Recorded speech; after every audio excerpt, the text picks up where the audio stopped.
Everyone, आज हम देखने वाले हैं the 48 laws of power book का law number 3 which is conceal your intentions और हाइड योर इंटेंशंस, जिसका मतलब होता है अपने इरादों को छुपा कर रखें।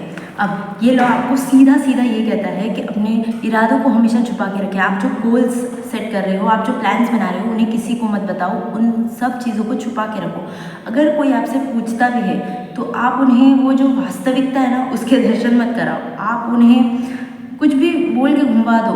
एग्जाम्पल देती हूँ दैट अगर कोई आपसे पूछे कि समझो आप बीएससी कर रहे हो, अगर कोई आपसे पूछे आगे जाके क्या करना है, आपको कंटेंट क्रिएशन में इंटरेस्ट है, किसी स्पोर्ट में इंटरेस्ट है, आप बिजनेसमैन बनना चाहते हो, जो भी आपके कुछ और आइडियाज़ है, आप उन रियल आइडियाज़ को रिवील ना करते हो, बस इतना कह दो कि बीएससी के बाद एमएससी करने वाले हो। बस ना वो इंसान आगे कुछ सोचेगा, वो सोचेगा बस इसकी तो पूरी ज़िंदगी पढ़ाई में निकल जानी है। सेम आपको आपकी लाइफ में यही अप्लाई करना है।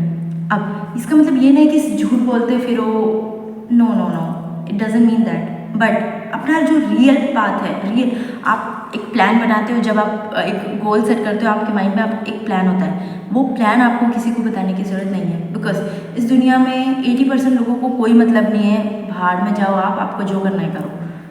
और जो 20% लोग बचते हैं उसमें से 19.9% आपके दुश्मनी होते हैं। मतलब जो सामने अच्छा बनने के ढूंढ करता है, बट उनको आपकी तरक्की देख के जलन होगी, वो आपसे कम्पीट करने की कोशिश करेंगे, आपको नीचा दिखाने की कोशिश करेंगे, आपको डिस्करेज करेंगे।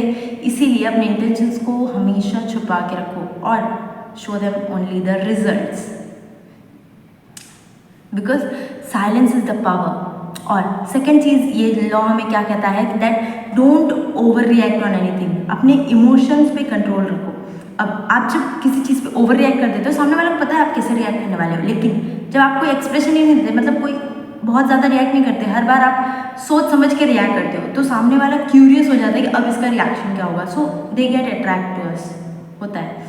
देन नेक्स्ट इज, आपने पुराने ज़माने में देखा होगा दैट राजा जो होते थे, वो जब किसी सीक्रेट युद्ध के लिए जाते थे तो वो किसी को भनक तक नहीं लगने देते थे।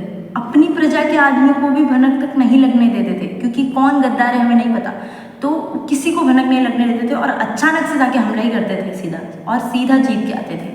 तो उसी प्रकार आपको आपके इरादों को छुपा के रखना है, और जब रिजल्ट आएंगे तब तो पूरी दुनिया देख लेगी। इसका बेस्ट एग्जाम्पल है आपका दोस्त, जो कि बोलता है कि मैंने कुछ नहीं पढ़ा, लेकिन बाद में आपसे भी ज़्यादा नंबर ले आता है, या फिर आप ही उनमें से हो सकते हो। तो कैसे, अगर हम छुपा लेते हैं तो नज़र नहीं लगती, वरना लोग हमें डिस्करेज करेंगे, तुझसे नहीं होगा, तुझसे नहीं होगा करेंगे, या फिर झूठा अप्रिसिएशन देंगे कि हाँ इतना कर लिया ना, ये भी बहुत है। No, you have to hide your intentions and always remember that बंद मुट्ठी लाख की, खुल गई तो खाक की। सो मिलते हैं नेक्स्ट वीडियो में अगले लॉग के साथ। तब तक के लिए बने रहिए हमारे साथ। बाय।